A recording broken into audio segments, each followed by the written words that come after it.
Oh, I see Yulia. I see Cheverly. I see Cynthia. Hopefully you guys are doing well tonight.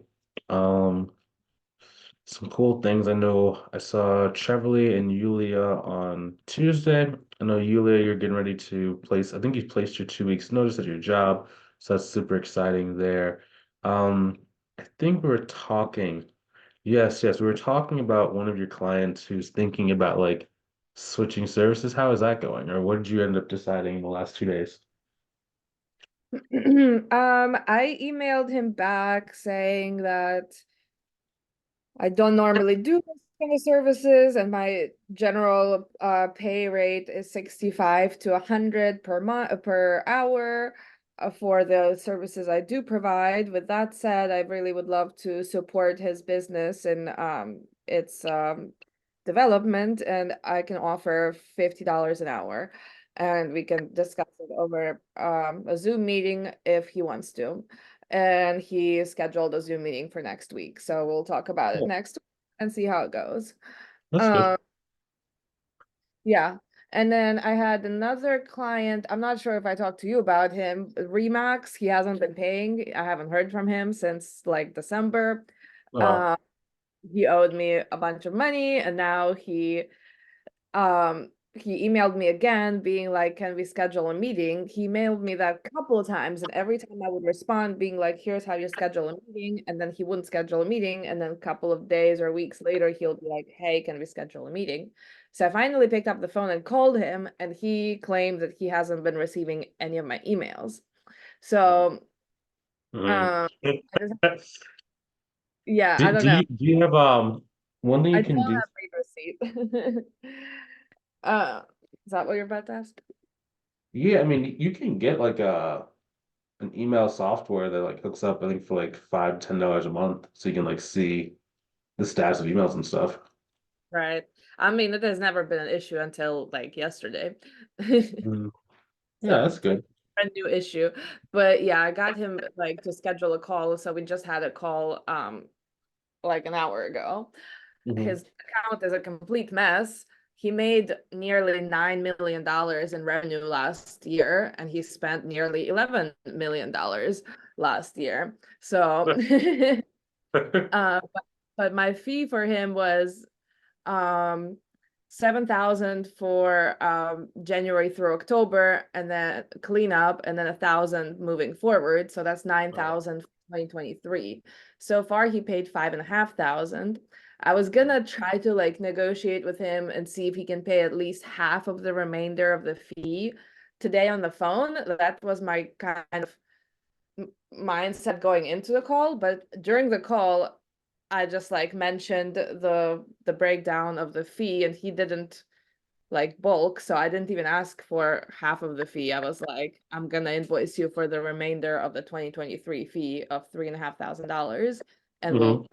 finish up your account before, because his taxes are due in a week. So I'm gonna Yeah. about yeah.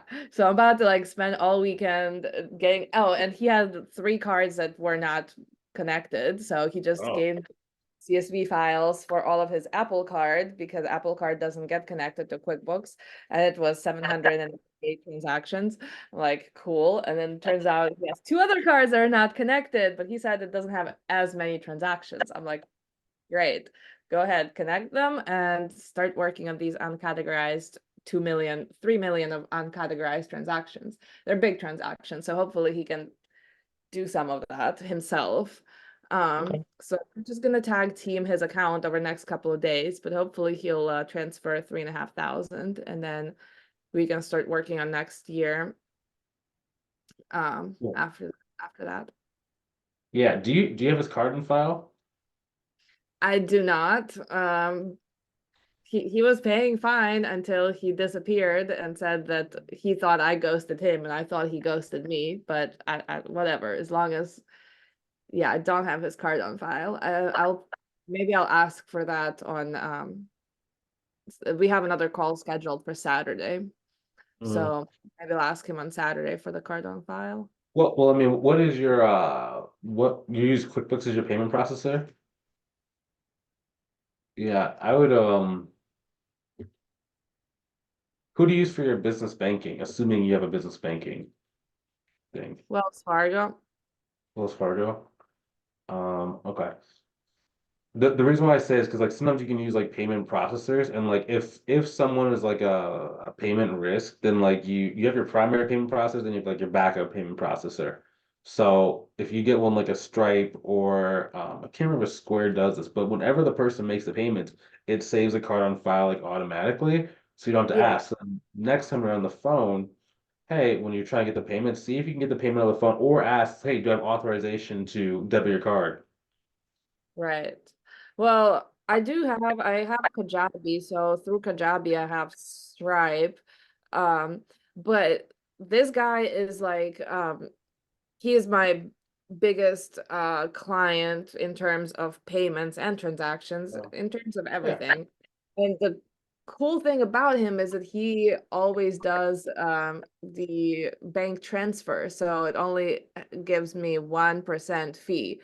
And considering how many thousands of dollars he already paid and how many thousands of dollars he's going to pay, it's really nice to save the extra 2%, you know? Yeah, because you could plan in your planning if this is his pattern, like we kind of talked about. You could just assume like there's a bunch of mini cleanups that you're gonna have to do. So you bill them once a quarter. So like don't do the work, but let them know. Okay, so we just finished this project, and then it's okay, it's cool. So we're gonna try and contact, try and contact, try and contact. But as soon as he goes, it's just assuming it's gonna like take him 30, 60 days to get back to you. And then when he does, hey, here's the amount that's due or the amount that will be due to get this next round going. Right. I mean, that's not Yeah. a problem. I mean, today that was the first time we actually had a call since he became my client. So far, I only had a call with him when I was signing him as a client. I've never spoken to him since the beginning of time. Yeah. And when I was signing him, he was under the impression that he can do it all himself. And today I showed him what a mess he created himself. Like he Yeah. had like loan accounts that were created as bank accounts, and just like his chart of accounts is like all over the place. So Um, question. So whatever you did to show him, maybe what you could do is actually go and film like a Zoom, like use screen sharing. This is one thing I was working with a guy named Jordan Comfort. So a lot of people are coming to him, even though they have like, millions of dollars, they think they can do it themselves. So one thing we started having him do was either like when he's going through his price quote, he's talking about all the different things that are wrong. Then after he does like the cleanup, he's using it actually as a testimonial where like blur out certain things, change certain numbers, and to go to the next person talk about, yeah, so this is what we do for like some of our clients. Like this, you get to, of course, keep like confidentiality, right? And talk about the numbers are changed, but you can use it as a case study to be able to like get the next people, like more people actually understanding it, so that it's a little bit easier for you to sell them. yeah, I mean, I have a Fathom recording, so You do? I have everything on recording. Every Yeah. call that I'm on is recorded. Yeah. If you want, send me a copy of that. Or we can do is like maybe do another call and like make that into a VSL. Right? So it's like it's almost like a pseudo testimonial. So it just makes it easier for you to be able to do you remember like usually whenever you will call with like me and like most coaching programs they have you like watch testimonials before you get on the phone. So this is like your version of that without you having to be on camera and without like you having to like interview your client. Right. I have So another call with one of my other clients, with my other side of the spectrum, my star pupil, my best client, Moongate. uh I had a call with him in January where he just like sang praises to me for like probably 10 minutes straight. yeah. Nice. Yeah, that works too. Like I said, if you have both of those, send me both of those calls. I'll look at it because sometimes, for example, I'll clip the call, like I'll start the call at like the point where it's like the highest praise. Sometimes I'll like clip it to like the end, so it's like it's really great from the beginning, then like you kind of like hit like a low spot. But yeah, you can definitely use it as a weapon, and plus like it's cool when you do a cleanup if you can kind of give like a video rundown of what you did, and the person actually appreciates it a lot more, and they can talk about like your ongoing services. So it can actually serve as like an upsell. Um, one thing too, yeah. So you might want to schedule in routine phone calls with this guy. Well, I do. I wanted to. Like, that's what I asked for in the beginning of February when he claims he Uh, hasn't received any of my emails. I was like, can we have a call once a week for the whole month of February? And that's how I was going to get it done. I- But yeah. So when you're on the meeting, it's like what is it? It's hold a meeting, set a meeting. So while you have the guy on the phone, you have to do like all your damage. So it's like, hey, why don't we meet? I wouldn't do it every week because you know he's kind of busy. I would do it like maybe like a either a week before billing or probably like 2 days before you know the auto bill's supposed to come out. well, I was asking for a weekly meeting because his books are a complete mess and I was trying to clean up 2023. Moving Uh, forward, like once it's done, which hopefully will be done by Monday, yeah, moving forward, we can do a once a month meeting. That will be fine. When we hmm only have to deal with the first couple of months of the year and then keep it going instead of doing 12 months of work all together, you know. yeah, yeah. He It's about a has over, cadence. I mean, he has close to 7,000 transactions last year. Uh, Hmm he has 6,000 already, and I just got 700 new ones, and he has two more cards that he says don't have that many, but I don't know if I Yeah. trust him on. Yeah, and I guess like so I'm not like dissing on what you did in the past. It's more about like in the future, like cadence. So this is about cash flow management and how to like it's more like what's it called? Customer success management, right? So Yeah, it's like every client interaction might be like slightly different, right, than others. Like you're gonna have your clients where it's like it's very minimal interaction. They pay everything on time, they give you all the information they need. You can have some people where it's like maybe they're a little bit more demanding. There's some people that are a little bit more overbearing. There are some people where it's just like like for example, then like 5 minutes of talking to certain personalities, I'm like, yeah, this person is not an organized business owner. So I'm gonna have to like really be on him to kind of like keep this guy up organized and stuff. And like that's if you just have that, yeah.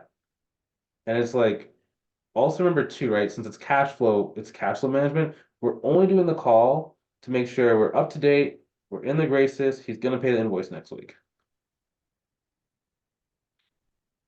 yep. Or or you can do it the week after the invoice is due. And if he hasn't paid, I'll be like, hey. Yeah. Or yeah, or ask him, hey, the payment was supposed to come out last week, but I think I gave a week or whatever. Is it okay for me to debit the account tomorrow? Right, Yeah, so it's not asking him to pay, it's asking if you can do the thing that you're already supposed to be doing, right. right? It's a consistency bias we're utilizing there. Because it's past agreed upon things that people do versus it's like when you say like, can you pay it now? I'm not saying you're gonna use that word. I'm just, and this is not just for you because I know you really know a lot of this stuff. Maybe it's for other people on the call who are a little bit newer. So I'm not trying to like preach at you or anything like that. But I know there's Oh, a don't couple other worry. people. Yeah, but if you ask him to pay, it's a decision that he has to make. It's almost like a new sales call. And if it's like if he's paying before the work is done, it kind of gives him like a thought of should I continue or should I not? Not saying you wouldn't continue, but if it's more of, hey, this thing was already due, let's continue upon our agreed upon like our previous agreement. Now it's like, okay, yeah, that makes sense. They want to live up to that, especially they like you and they feel like you're donating your time. That was one thing that Audrey used to have. Audrey's on the call too. See, Audrey, Jordan, Cynthia, and Aster just joined the call a couple minutes ago. I know Cynthia, you've been here from the beginning, but good to see you guys. But yeah, you know who you have to be on calls with. And here's a cool thing: if he's paid and he cancels the meeting, who cares? Like I'm just doing for cash flow management. Like, and I know that sounds mean for some people's like, but it's like, yeah, if the guy no shows me, okay, cool, whatever. Gives me a break. Fine with that. I'm Yeah. that's kind of what happened to me last week with my other client, Lena. I mean, I feel bad for her. Her mother is sick, but yeah, she like she paid for February, but she didn't pay for January. So I sent her an email being like, "Hi, just so you know, your January invoice is still unpaid. Let's have a meeting." She scheduled a meeting and she paid the invoice on the spot. And then she didn't show up for the meeting. But I'm like, she's up to Yeah. date on her payments. It's a personal set of books. It's not even a business. I'm like, she'll be fine. I'll get her stuff done when she's ready. Okay. I would even tweak the meeting and the payment to be slightly different, right? So they don't feel like, so there's certain personalities where it's like you like when you're in a relationship and someone goes, we need to talk, how some people get like really afraid of like what are we talking about, right? So I actually make it a little bit smoother. I'd be like, hey, first I'd do like, I would actually I actually like to reverse the order. I schedule a meeting and then I talk about the payment. Um, and again, it's all about keeping the relationship, right? Because I mean, like, I don't mind. Like, I actually like talking to a lot of my clients, right? Like hearing about what's going on in their life, how their kids doing, if there's any new hobbies and stuff going on. Like, I used to not like that. I used to be like, I used to not like that, but now I like that a little more. But yeah, so Oh, I mean, I like talking to people. That's definitely part of the job that I enjoy. That's yeah, why I have a back office person doing the actual bookkeeping. I'm the front office. I'm the face of the uh-huh, I'm yeah, good at yeah. it. Because too, if you do the meeting and then you talk about the payment, they've already agreed to the meeting first and foremost. They feel like you really like them and like, hey, there's some new stuff that are coming on. I really want to just touch base for 5, 10 minutes. I would always do under 15 minutes when you're kind of talking about it. For meetings, 30 minutes like max, 45 minutes is just kind of stupid. Like the last 15 minutes, you kind of like sit there, like, what are we doing here? So everybody has 15 minutes. So if you keep it short and it's just about like you and you guys like updates and stuff, that's important. Then they book that meeting and then you ask for the billing. If they haven't paid the billing by the time of the meeting, you can remind them of it right then and there. And plus, you can use that meeting to go and get referrals as well. One of our students, Usman, he gets a majority of his majority of his clients actually come from referrals from his existing clients. And it generally happens on his cadence meetings. So his cadence meeting generally goes at the end of the like they talk about everything they need to do. At the end of the meeting, he goes, "Hey, based on the way our relationship is going right now, if you had to, would you give me a testimonial?" And then the person says like yes or no. If yes, well, if no, it's like okay. If no, what would you like for me to improve? If the person says yes, it's like, well, who do you maybe know that could potentially utilize my service? And he gets like it's not every single time, but he gets like anywhere from like 1 to like 3 clients. And his niche is like IT consultants. So they generally have a lot of friends, so it is a little bit of an easier niche to get referrals from. But the same principles could work for you as well. Um, yeah, That works. yeah. I'm thinking of another referral methodology you can use.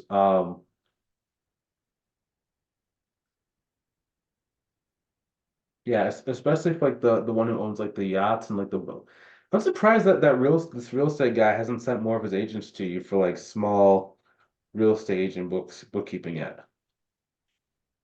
He's trying to handle his own stuff right now. He's obviously not very good at handling his own books, so Yeah, but I'm surprised he hasn't like sent any of his like agents to you.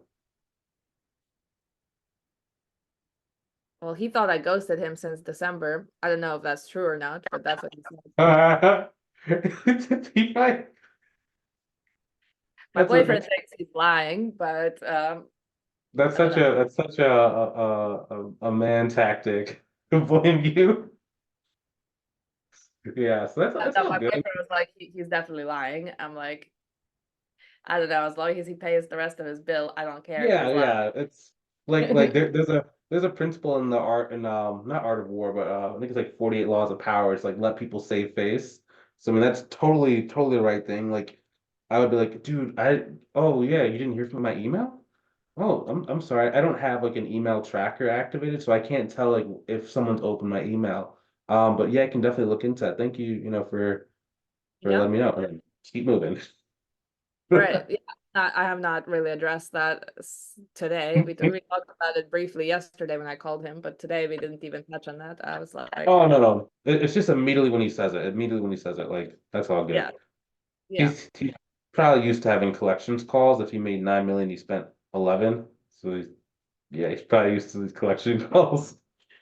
So it's all good.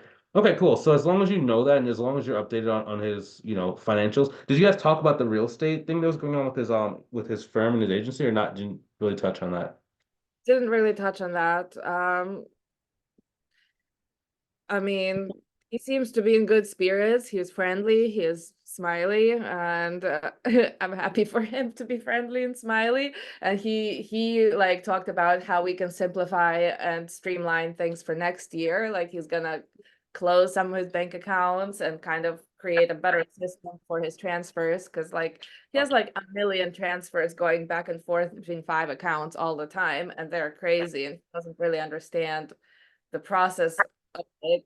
Like he doesn't understand that it has to come out of one account, go into another one, and we have to record QuickBooks every time. Yeah. Um, but it was him being like, yeah, so like let's talk about how to make it easier for next year. I'm like, yeah, let's do that. That would be great. Exactly. And he's future pacing too. So it's all good. Good. Yeah. Cool, cool. So it So seems now, like it. And so if he pays the 3,500 now, and then I will charge him 2,000 for next 3 months to basically pay for January, February, and March. yep. Uh, that will be good because I need that income because I just quit my job. It's real. Oh, Audrey, can you come up? Are you able to come off mute? Can't remember if you were talking about this, but I remember, yeah, with QuickBooks, I think you were talking about there's a special toggle you can have for the invoices that will save the card on file. Do you still remember how to do that? The recurring stuff? Not the recurring, 'cause I mean I know that's just a toggle, but is there a way that you can store the payment method on file? Yeah, that's Is under if recurring payments. That's how you have to set it up. You have to enter either the credit card or the bank account.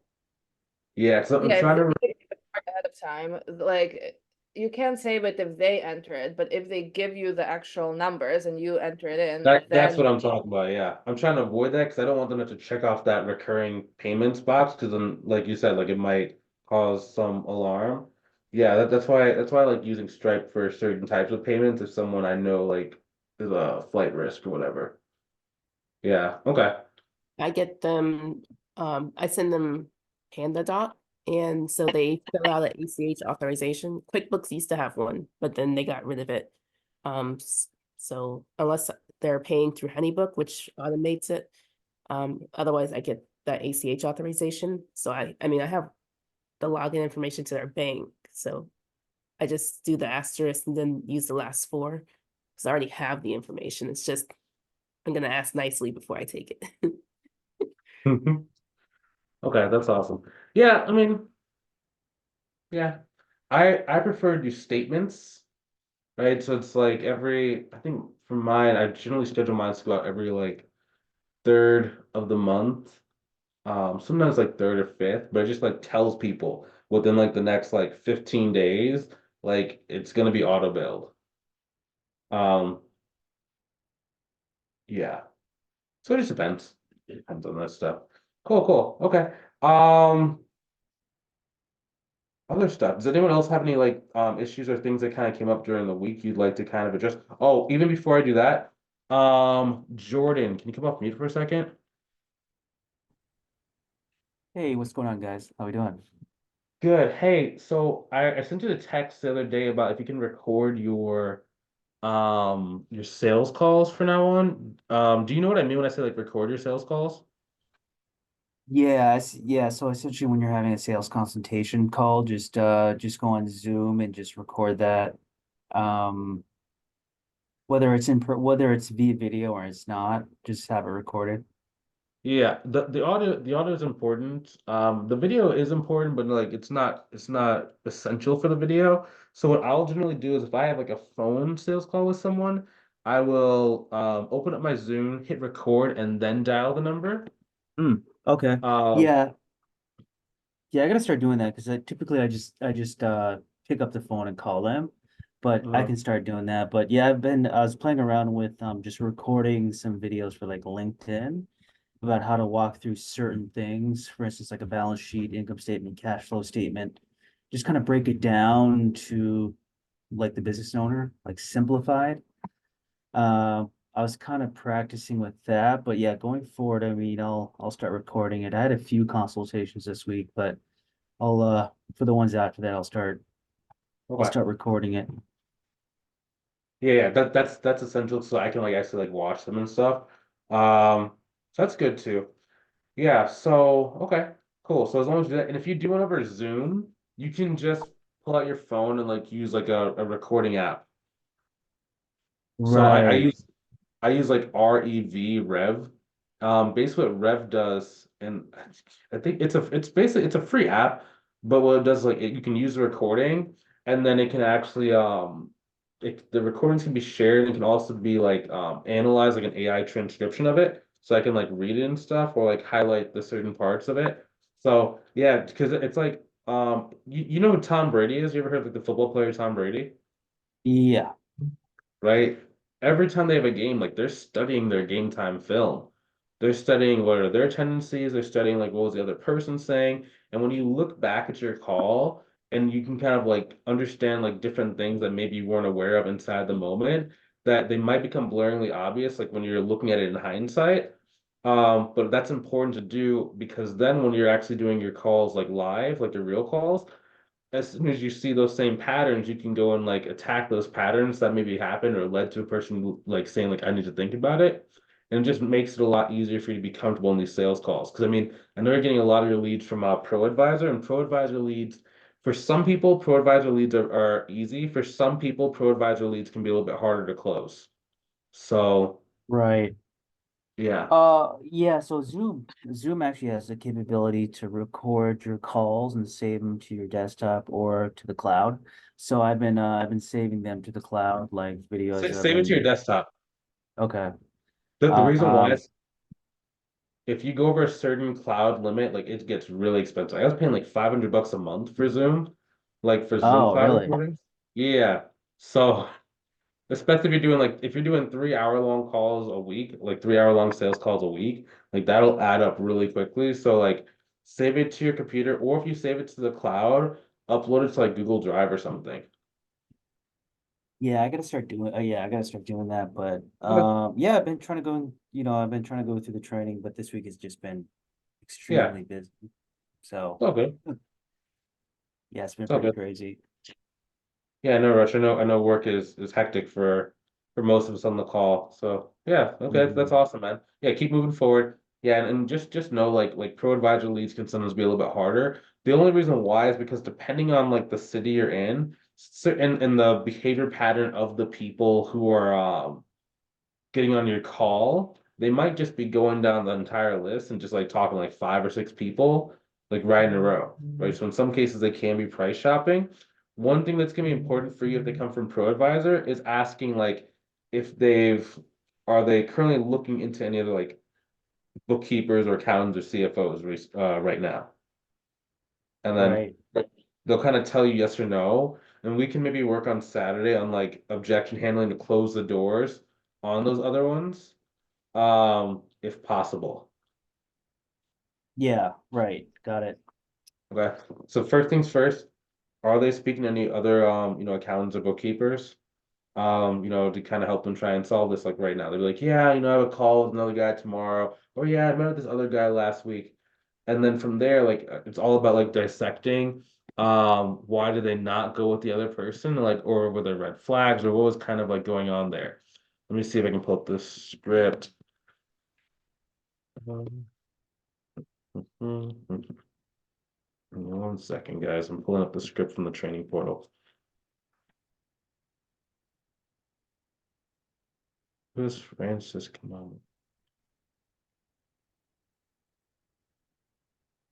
Okay, so Jordan, specifically, okay. Outside of myself, are there any other, whatever your title is, like if they're coming for like CFO services, like outside of myself, are there any other CFOs you're currently speaking with to potentially help you?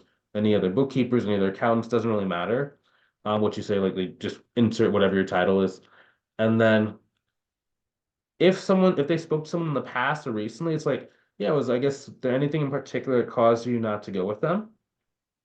And then they'll be like, yes or no. And like what I'm hoping for is that they'll say something like they don't trust them, person wasn't good, maybe their price was too high.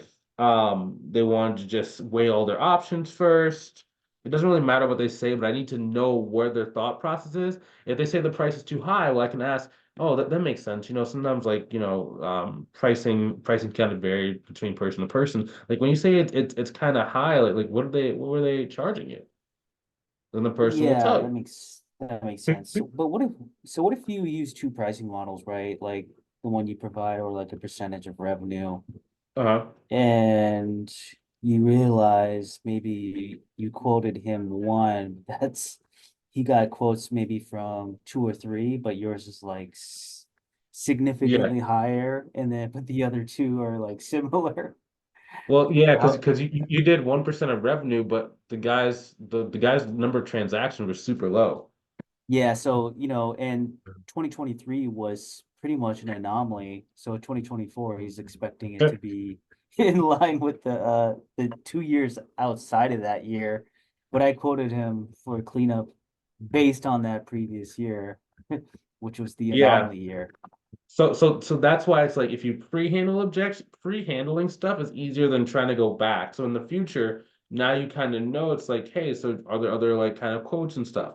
And also, so the 1% of revenue is good if it's like a high transaction type of business, but it's not if Right. it's a low, you know what I mean? Like an e-commerce business, 1% of revenue is not terrible.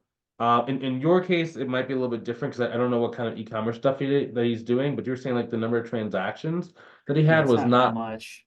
yeah, that's not going to equate to a $60,000 cleanup for the number of transactions he has. Which Um, uh which I did go back, so I did get on the phone with him and handle some of his objections. I mean, I cool. did have to come down, but he Okay. did eventually agree to a quote. Wait, so he agreed to And you? yeah, but it's like it's gonna be 2,000 monthly and a $36,000 cleanup. Oh, I'm sorry, man. I'm, I'm sorry, man. That's a $50,000 cleanup. Wait, but you asked like how do you combat that? You just did combat that. Yeah, I did. No, I So did. that's how you do it. So he is, yeah, he did sign. Well, he's signing tonight. I sent out the engagement letter, so he's signing Uh-huh. later tonight. Good. But So, but but but that's how you handle it. You did it right. yeah, so I mean that was a fix, but I really had to hound him to get on the phone or just handle those objections, just kind of be like kind of like a pit bull essentially. Like, is it price? I mean, what's the deal? So That's not a pit bull. That's just your way that you generally attack people is very laid back.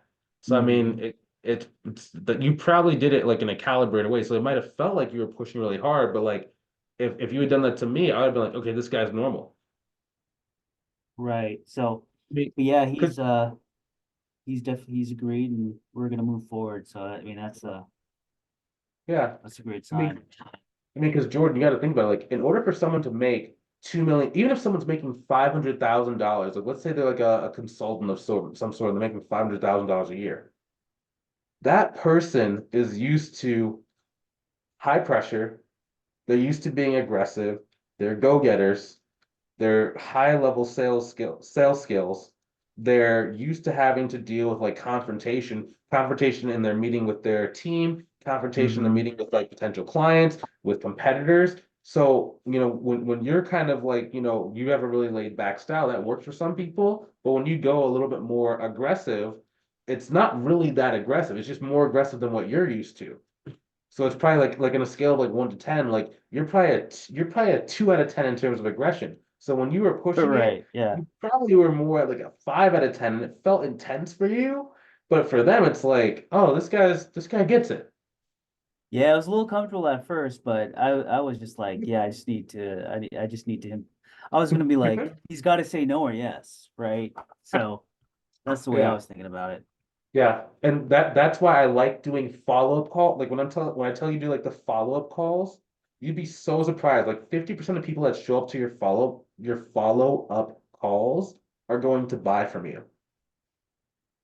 Which, to be honest, like that tracker sheet's been so helpful because a lot of these people, like where I've sent out like a quote, I'm just starting to reach out to them and just hound them until they say no or yes. So, I can see that it's just been beneficial, that aspect. It's just So, forcing them to say yes or no, or just giving me an answer. Because a yeah, lot of these people, that sometimes they ghost me and I'm like, okay, well, peace, I'll see you later, but I've been yeah, trying to hound them a little bit more. yeah. And remember, like this, your how we kind of come to the world is how people are going to come to us, right? It's because like Mhm. it's what we assume the world to be as. Like when I think last when we were talking, you said most people have to think about it. That's not necessarily true, but since that's how you kind of like view the world, you have to remember, like you have to treat people kind of like almost you have to you have to understand that people are going to act like you act in order to counteract that, you have to act opposite of how you usually would act. Does that make sense or no? It does because I think you're saying because the vibes you give off or how you portray to make a decision, that's how Yeah. they're going to make that decision. They're gonna Hmm. be like, oh, Yeah. let me think about it. Let me push it down the line. Yeah. So Right? in order to combat that, you have to do the opposite of how you usually would buy something. Yeah. and, So, and and that's if you want cash flow fast. If you want to like build a future bank account, you can kind of maintain the speed that you usually are at, where you talk to them, they think about it, then you come back 6 months. Like once you have good cash flow in your business, you can do that. But up until then, it's like it's gonna feel a little bit uncomfortable when you're like, the first call when you're giving out the price, like it's okay if like you don't press them super hard, but when you schedule that follow-up call, that's the call where it's like, hey, we gotta be like, don't be like disrespectful or anything, but not that you would be, because I mean you're a pretty relaxed kind of guy. But yeah, I mhm. mean it definitely is gonna feel uncomfortable. Like you're gonna have some of these guys and like they'll get aggressive with you. But it's just like it's okay, man. Which I'm, starting to get comfortable with. But yeah, so he Yeah, he verbally agreed yesterday. So cool. he's gonna sign hopefully today or tomorrow. So we'll see. Cool. That's good. Okay, cool. And then now you have the spreadsheet, the spreadsheet. I mean, that spreadsheet, dude, like it's so important for me. What I used to do a lot more before I had like VAs managing my account, I would Hmm. set a day of the week, like every Thursday was like follow-up day.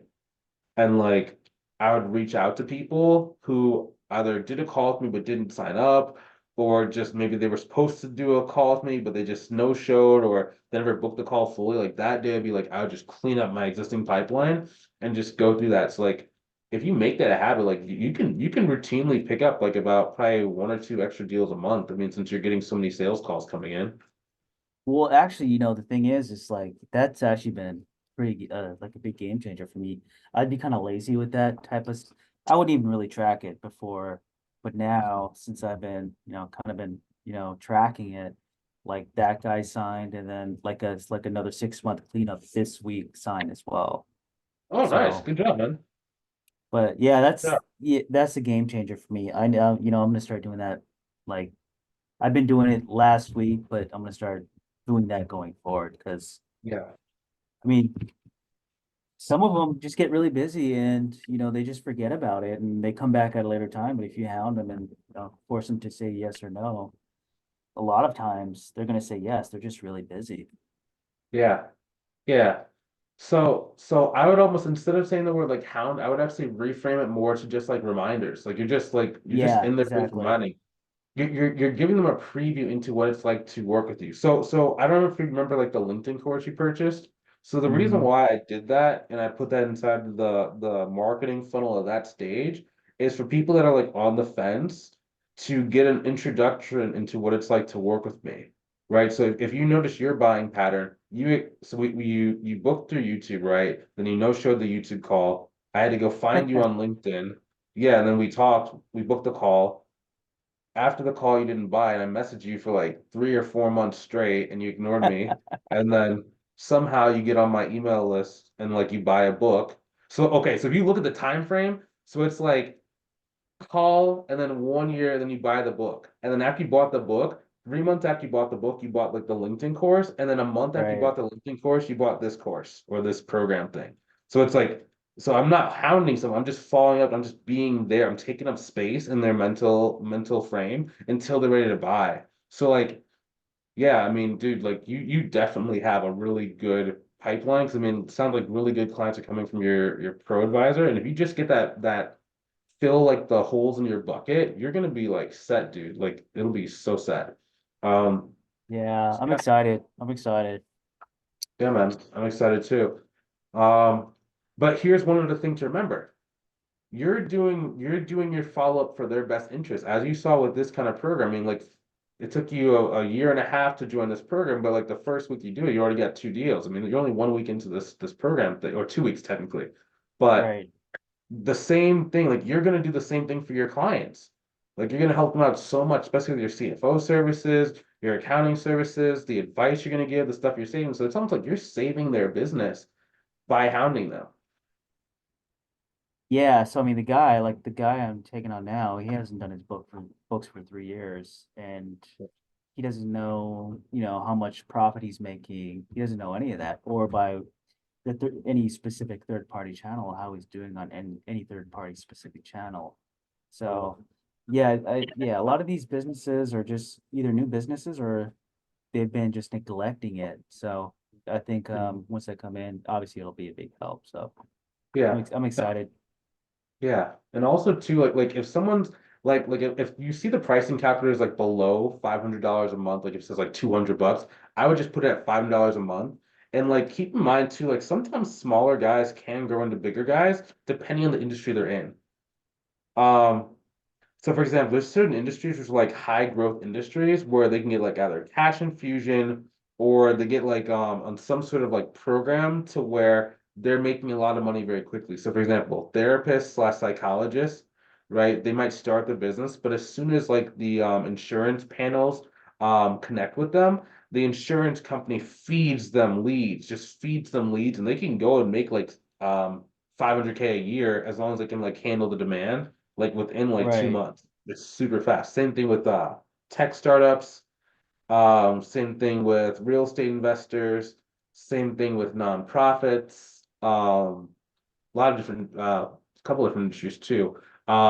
Manufacturers to a certain degree, if they get like a big contract with like a Ford or a GM, um, or I had a guy in one of my networking events. He basically had a factory in India for Samsung phones. They like make the glass on like Samsung.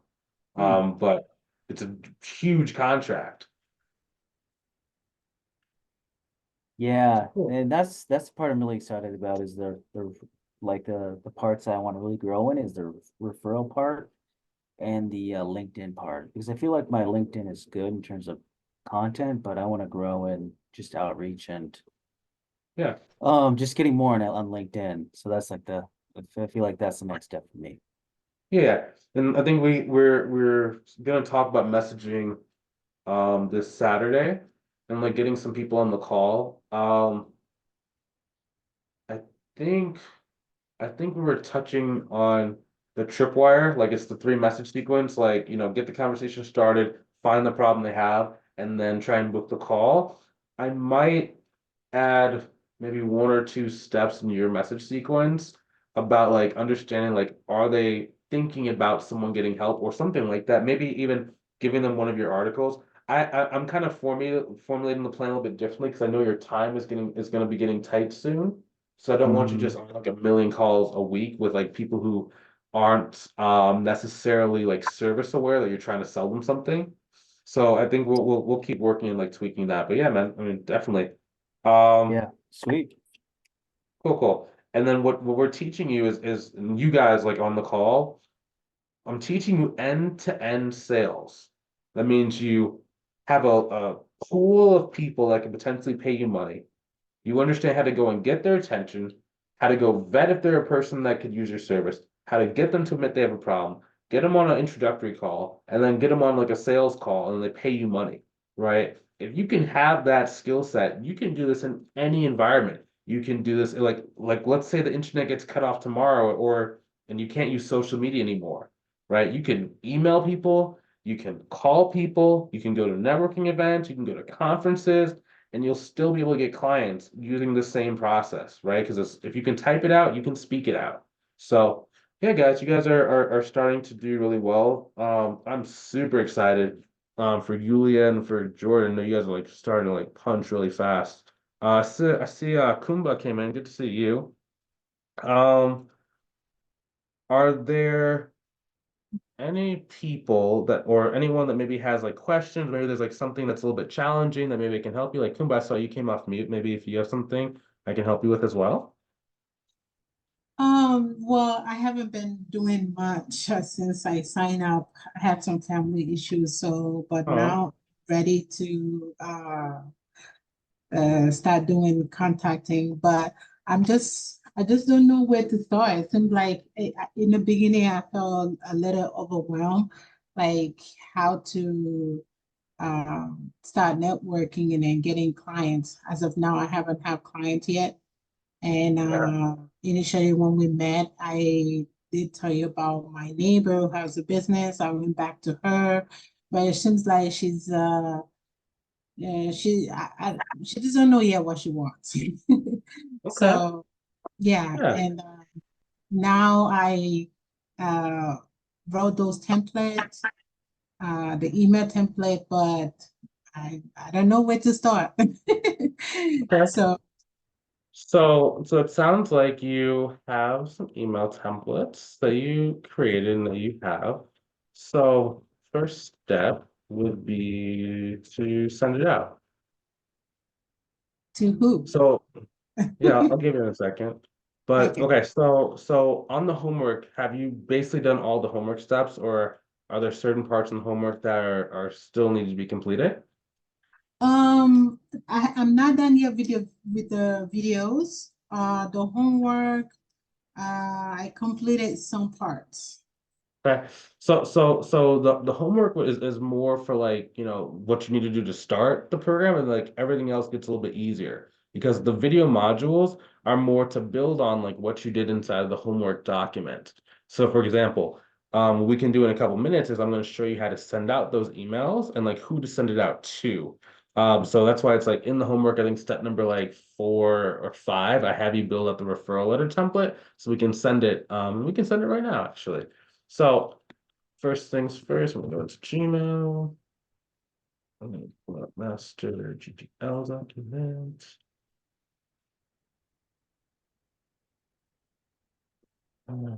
Okay, so first things first, master GPL list. So it's a database. It has a lot of different email addresses sorted out by different cities that are in the United States as well as Canada. I'm putting this document inside of the Zoom chat also for you guys. So you can go and like pick it up when you want. So basically you go inside this document, you search up a city like a major city near year or new near you. So let's say for example, we're gonna go San Antonio, Texas. Basically what And you do is like you'd add a note inside of this just to kind of let us know that you did it. So I'm gonna say like Bryce demo 3/7/24. Just so we know, right? So same person like doesn't just email a day after you do it, you know, just courtesy and stuff. I'm gonna grab some emails here, just like this. Um, I have 274 right now. I go in BCC, I hit paste,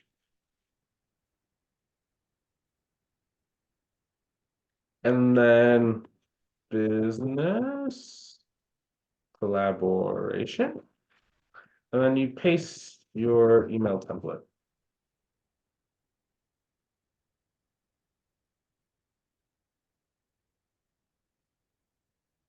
Boom.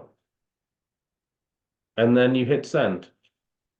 And then once or twice a week, you can come and just schedule a send. So I can schedule for tomorrow at 9 a.m. in the morning to be another set of 200, and then Saturday another set of 200, and Sunday another set of 200.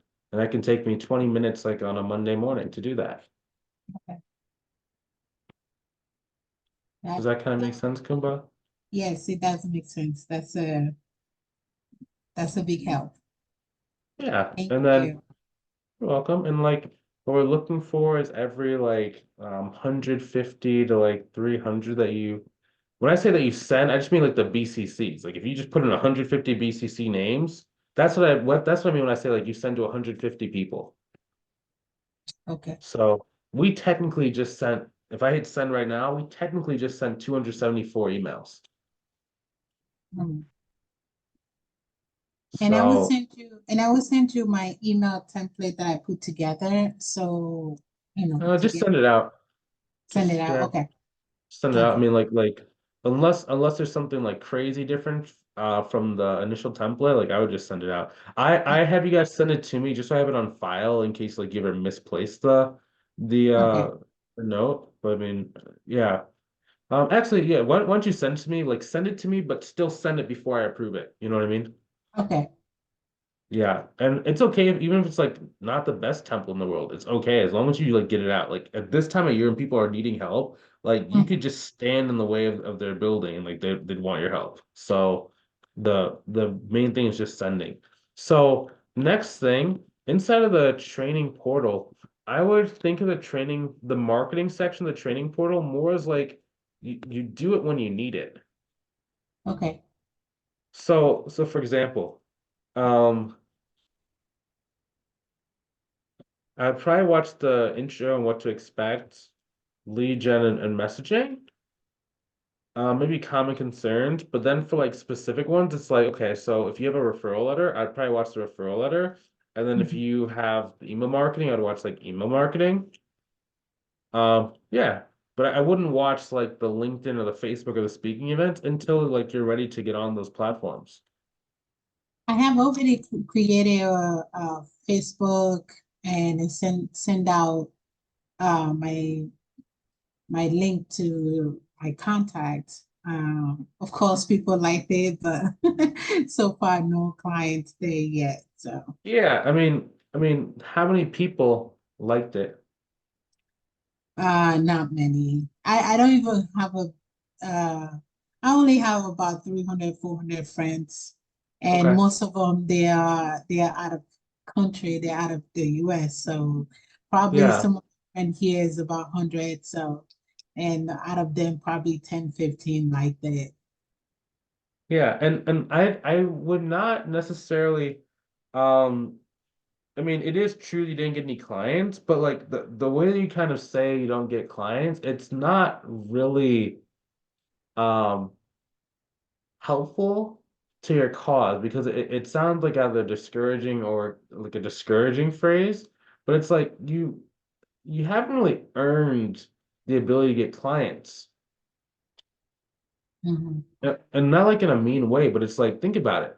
The people who are on the call, like Jordan and Audrey and like Yulia, like they send out hundreds of stuff. They're on LinkedIn. Audrey has 4 LinkedIn accounts. She has 274 people that have said they were interested in bookkeeping services that she's actively following up with. Wow. You know what I mean? So like you have 300 people that know you. They have 300 people that have said they're interested in accounting services. Okay. Right? So it's like, when you say like, I talked to my neighbor, but I didn't have a client yet, it's kind of like, yeah, I mean, I wouldn't expect you to have a client yet by that. Like in the same sense that you said, like, some things kind of happen with your family. It's like, well, yeah, you know, you wouldn't have a client yet. I So, haven't put in the work yet to have client, basically. I understand. yeah, and I don't think necessarily clients is the right metric for you to focus on. Mhm. Because clients is a lagging indicator. So there's leading and lagging indicators. A lagging indicator is a result. It's Okay. really hard for us to control results in a short period of time. Versus leading indicators are inputs and activities we do to create lagging activity results. Okay. So it's kind of like a bank account, right? So we're trying to buy the car. I can't buy a car if I have $0 in my bank account. So Mhm. every single day, I'm doing a LinkedIn outreach. I'm sending 200 emails. I'm talking to people. I'm getting rejected. I'm going to the people like my friend who reject me or who say they're not really ready. They don't know what they want. I'm doing that. I'm doing that repeatedly, repeatedly, repeatedly. And then over time, I naturally just have the car coming to me. Exactly. Right? So it's Mhm. like, so I know that you haven't gotten clients yet, but it's like, the good thing is like you haven't done enough work yet. So that's good. So that's all you gotta do is just do more work, get people on the phone, get rejected some more, and then pretty soon you're gonna have people that rejected you in the past come and actually like want to pay you money. And it'd be good. Okay, yeah, I Yeah. agree. And Yeah, so you're and not doing anything wrong. There's nothing wrong with you or wrong with your friends list or anything. It's just you just haven't done enough, you know? I will do enough. But now, I think I'll answer this question, but let me ask you anyway. But Yeah. LinkedIn, you suggest for me to have a premium LinkedIn, or how do most of people here get the connection Yeah. through LinkedIn? Because I have a Um, LinkedIn profile for the business itself, nah, you, and you need you need it for the personal, because business profiles, to my knowledge right now, they can't start a conversation with someone. well, I have the LinkedIn profile I have it has my business account Okay, name, well that's my bookkeeping. okay. So is it a LinkedIn page or a LinkedIn business profile? Oh, LinkedIn page. I'm sorry. That's what I'm saying. Yeah. So everything we do is based on a profile of some sort. Mm-hmm. So I get the free trial of Sales Navigator, right? Because it's free for 30 days. I try and message as many people as I possibly can who are, you can either do referral partners or subcontracting partners, or you can go directly to the market. Depending on your level of skill and your lead gen superpower, it's going to vary. So for example, Audrey is really good at sending LinkedIn connection requests and getting people to want to buy from her, but she wasn't really amazing at using LinkedIn to get referral partners. I think that I think to this day she hasn't gotten a single referral partner from a referral from a partner from LinkedIn.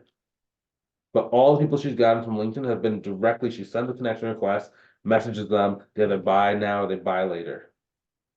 Versus um someone like who's a good example? JT was really good at directly going to clients too. Um Probably like Charlotte. Charlotte was really good at getting referral partners from like LinkedIn and stuff. So it's like in those 30 days, you should be able to understand like, are you good at getting people on the phone? If not, then you might want to use like Sales Navigator for until it like expires to then go after like referral partners. So that's why we're doing the email list right away so you can get those referral partners like the yeses and nos really quickly, get on the phone so you can get some subcontracts going while you start building up that LinkedIn side where you're like directly messaging clients. So since I already have the LinkedIn page, uh, I can still get the free trial, the Sound Navigator. Yeah. So I mean like when you have let's say for example you're on like LinkedIn, right in this circle it says like Sales Navigator for me. For you it's gonna be it's just gonna be like try free trial try for free or something. Try premium for free.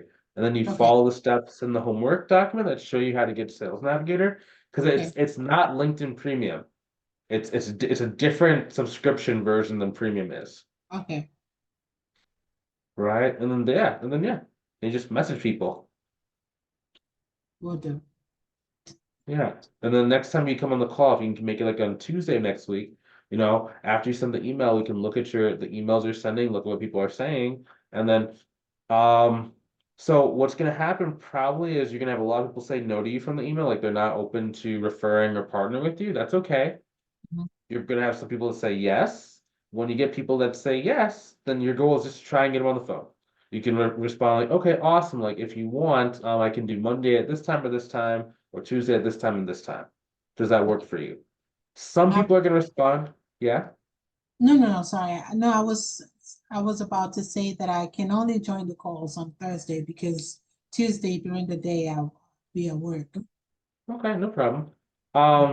But okay, that makes even more sense of what I'm saying now. So your goal with these replies from the emails to get them on a call. So you give them 2 days, 2 times, right? So Monday at time A or time B, or Tuesday at time C and time D. Which one works best for you? And about 30% will respond and give you a time and confirm.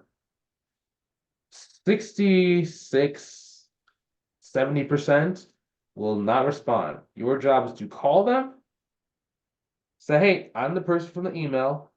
You said you're interested in collaborating. Would you like to schedule a time to maybe talk a little bit more in depth? It will be scary when you call them. You'll be interrupting their day. Some will be a little bit rude. So like you're disrupting my day, but that's okay. Okay, Because I don't care about it's like you can't care about someone's feelings until they've paid you money. exactly. Like you can, but I mean it's like it's not helpful to your bank account and your goal of leaving your job. I agree. So okay, but that's gonna happen. And remember with email, it's very fast. You're gonna receive a lot of no's. Do not be upset with the no's. Don't be discouraged. Like that's you need people to remove themselves from your list. So pretty soon the only people you're messaging are people who are interested. And is there a way you track like those you have email, like kind of like a Google Sheet or something? Yeah, I mean you can have your own so like when you take this, like you can just put it on your own spreadsheet and then like maybe have a 2 column. Wait, yeah, do you have the core 4 tracking sheet? Okay. So inside of your training portal in the resources section, there's something called a core 4 tracking sheet. Basically what it is, it's a spreadsheet that allows you to track. It's going to ask you to make a copy, of course. I'm actually going to put this on the coaching call document.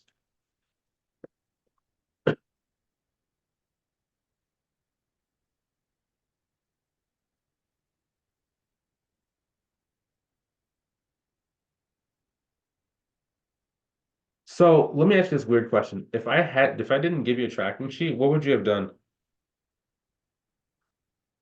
Probably you will create like a Google Doc and Okay, figure awesome. out how I can track it there. Awesome. Okay, that's the right answer. Yeah, because sometimes what happens, like especially if we can't see each other on Tuesday, like 2 days from now, some people kind of like wait until they see me again to like kind of act and do. But it's like, you can always text me if you have a question about something like that. But like in order for you guys to successfully grow your business, there's a certain level of like do it yourself and do it wrong that needs to happen. And then you come to like these calls and like we can course correct it. Um, so yeah, you're doing the right things, you're moving forward. But yeah, this sheet that's inside of the coaching call note for today, which I'm putting inside the chat again, um, can be used for that. Yeah, maybe you just have like a another sheet that goes email leads. And you just do it like that. Awesome. Email. Email. Use reply. Yes slash no. Um, why? This is not formatted at all, but whatever. Positive reply. Boom. Super simple. Email. Cool. That's all you have to do. And then yeah, so as soon as you emailed that batch, like if you have this copy thing, I would come inside of here. So I've already used it, right? I would say people I emailed. Boom. And that's simple. Now you can track all of it, and yeah, now you're good. Cool, you got this. Yeah, it's just keep it simple. Like your only goal is send out as many emails you possibly can, and then go on LinkedIn and message as many people as you possibly can until LinkedIn tells you you've sent out too many connection requests for the week, or until on email you send out like 150 emails a day.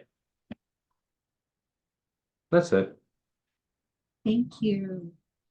Cool, cool. Awesome.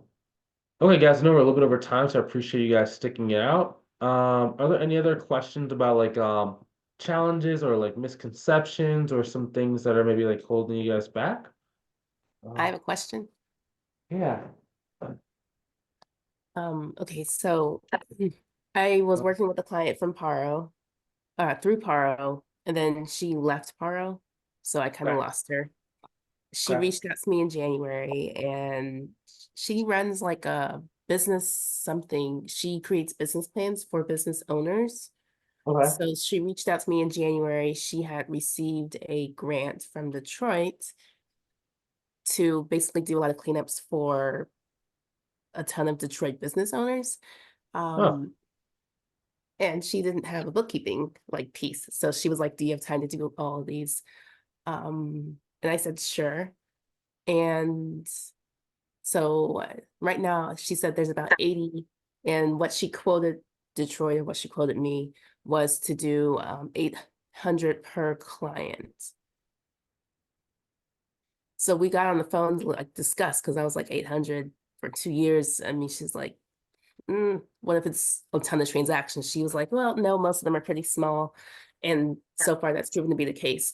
Trying to get to my question. So as I mentioned, her business is doing business plans. And so as we were talking, she was like, this, if you want additional clients, this would be something that I would love to partner with you on in offering your services as a bookkeeper, basically like subcontracting the work, right? okay.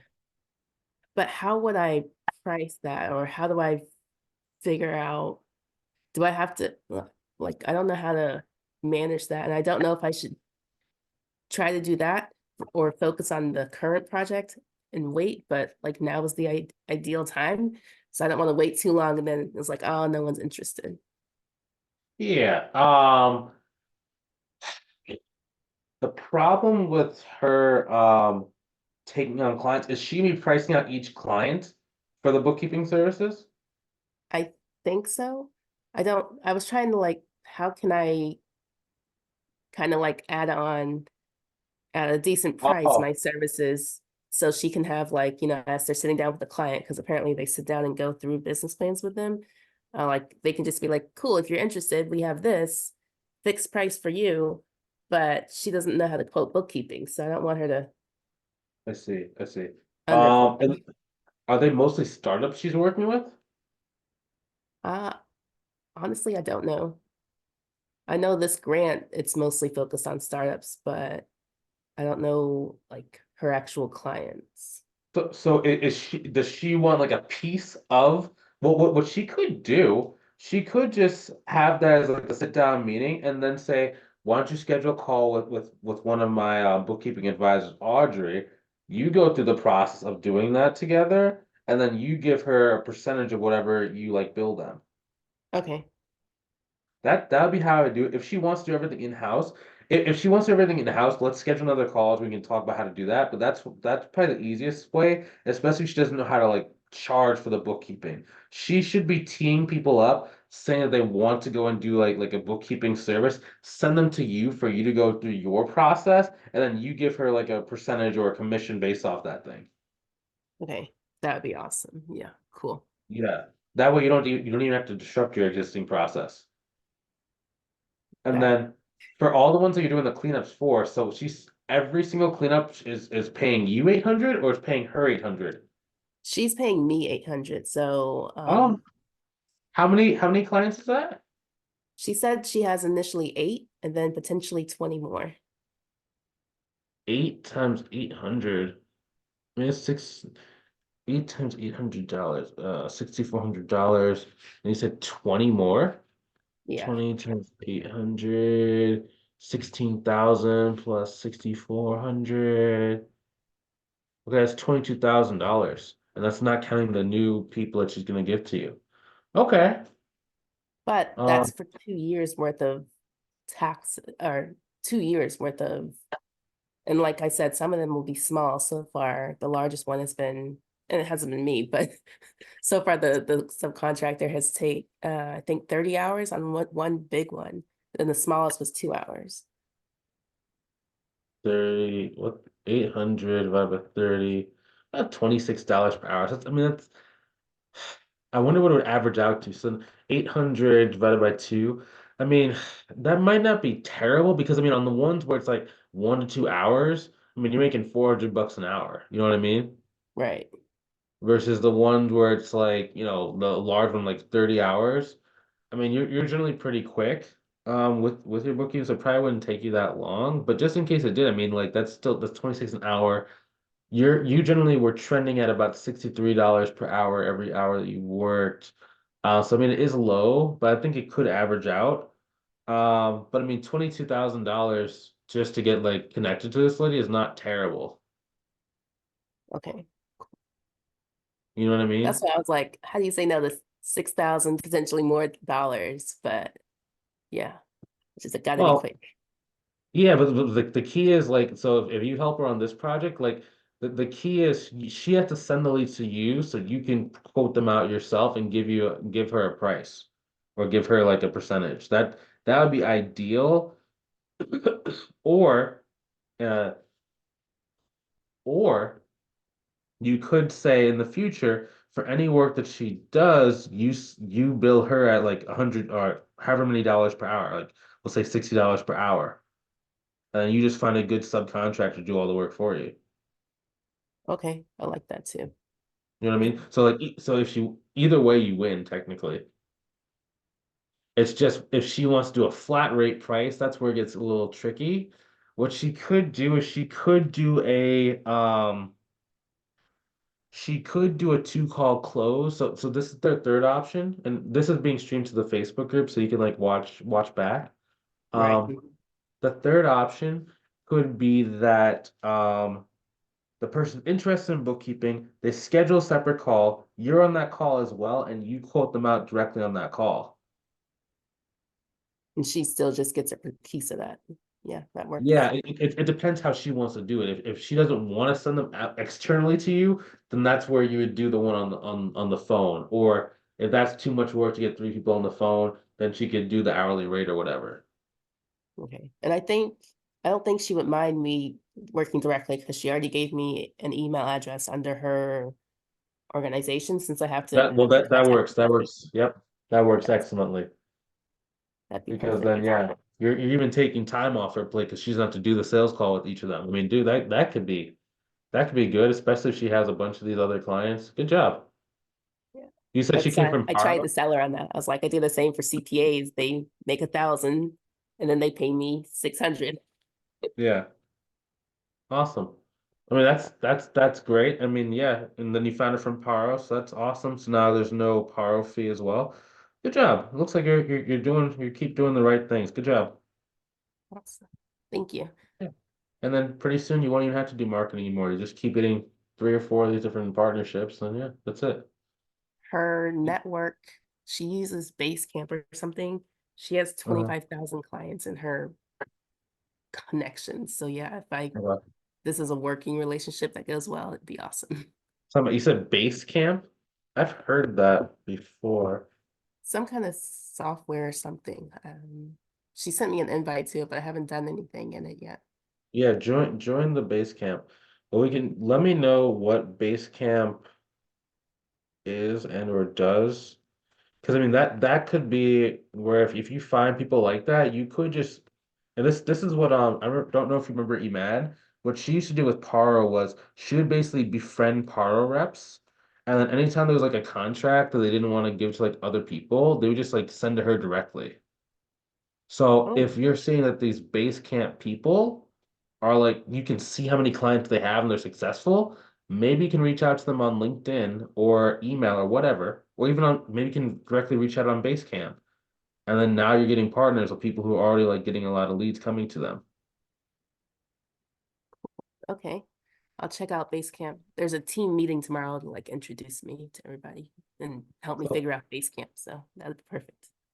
Exactly. Awesome. So that's good. Yeah. I mean, always at every junction, always be thinking about like how can you leverage a relationship and then clone that relationship.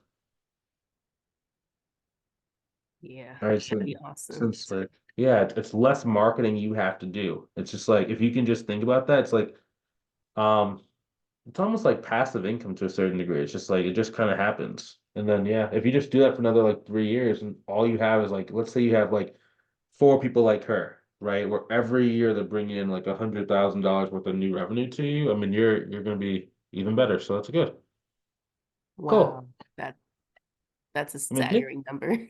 yeah, I mean, but think about it. I mean, she's giving you $22,000 for like the first thing, like introductory thing that she like priced kind of weirdly, right? So it's like if you get four people like that, that each give you the $22,000, right? That's what is that, $88,000 right there?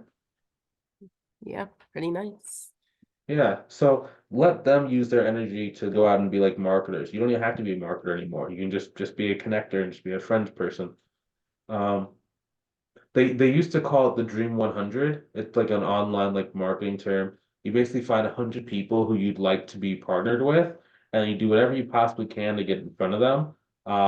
Email, text, cold call, show up at their conference, meet them at a networking event, whatever it takes to get connected to them, and then try and see if you can get them to give you referrals. So yeah, that could be the ultimate higher level thing. You don't even have to be on LinkedIn anymore. And it's not that I don't like LinkedIn. It's just I don't know.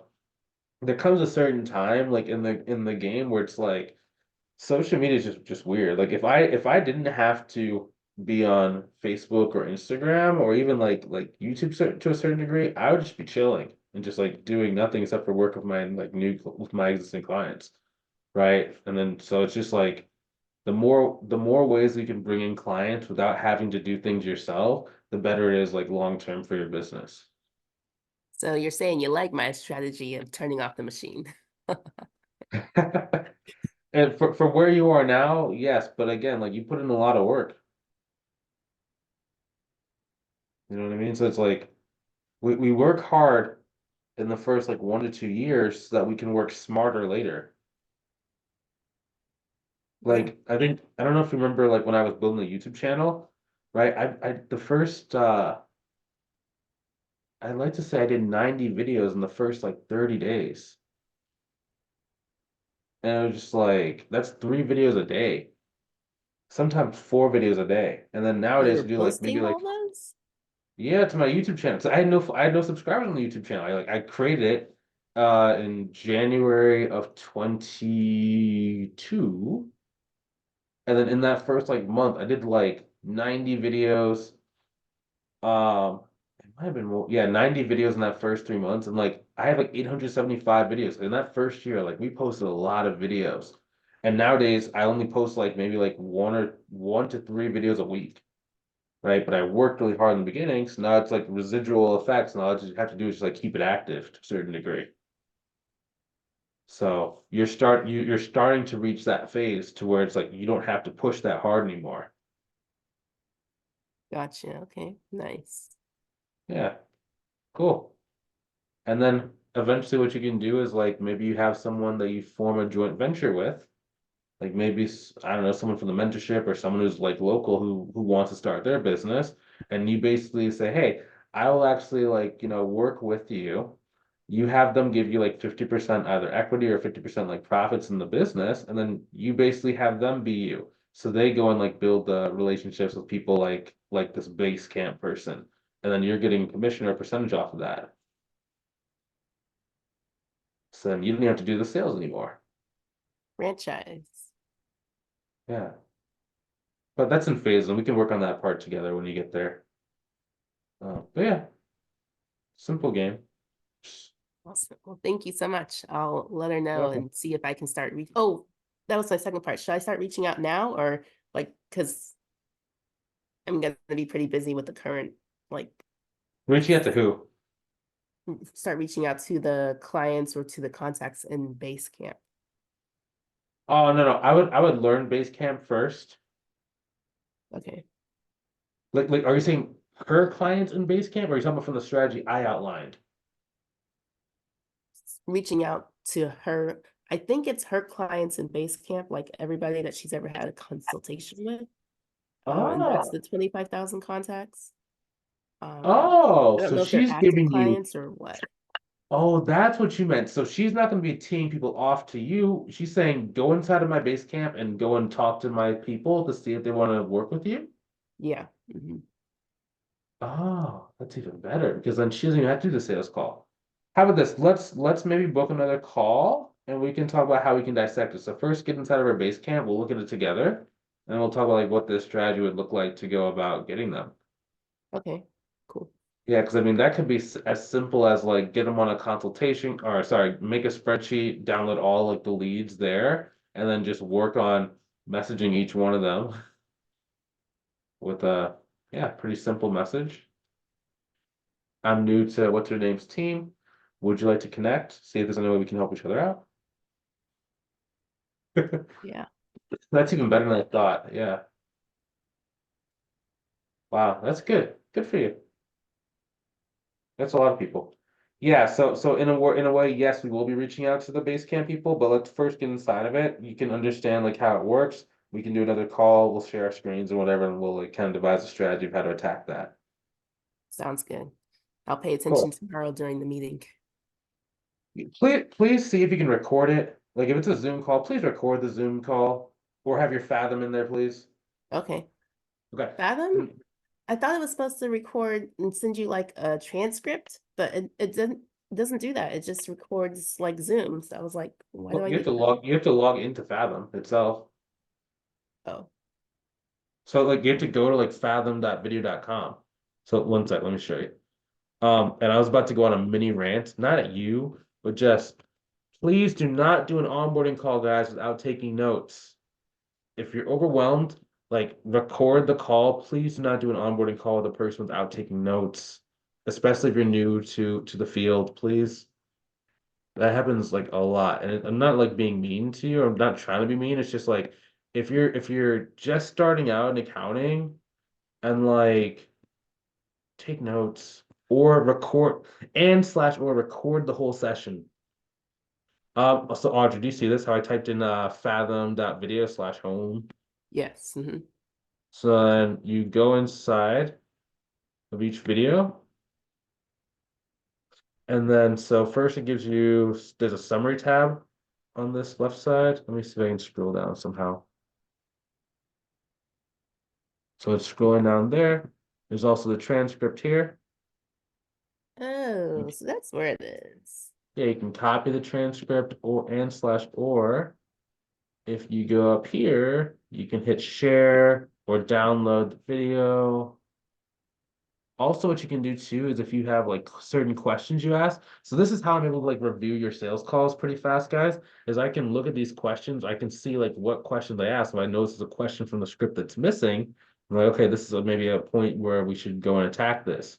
So it's like, how can I help you? And blah, blah, blah, blah. Cool. Yeah, Oh and yeah, that here's the one thing. about the actions, that's what I was looking for. I was like, I don't want to have to watch the whole thing to figure out what I need to do. You can also type it into the search bar too. Where's the search bar? There's a yeah, inside if you click transcript, it says search transcript. You can say like just reply. So you see what it took me to the point in the video, the 38 minutes where I said I just replied, and it highlights that part of the conversation. So yes, I don't have to watch like the whole thing, but yeah. So that Maybe I that way just be it using it wrong. Sorry, Fathom. yeah. That's okay. I should include this section inside of my training inside of the training portal. How to use Fathom Note Taker. Yeah, and then that way it's like you can just like take notes inside of your maybe your journal at like what the timestamps are. So then you can just automatically speed up to it, you know. So it's all good. Cool. Awesome, guys. I know we're 30 minutes over time today, but I think that was a pretty valuable call. for a lot of different reasons. Congratulations to Jordan, to Yulia, to Kumba, to Cynthia, to Audrey, to Aster. I really appreciate you guys like sticking to the end. I appreciate you guys putting in the work. You guys are all doing really well. So I'll talk to you guys soon. Have a great rest of your day. Take it easy. If any more questions, send me a text message. Talk to you soon. Thank you. Thank you. Yep.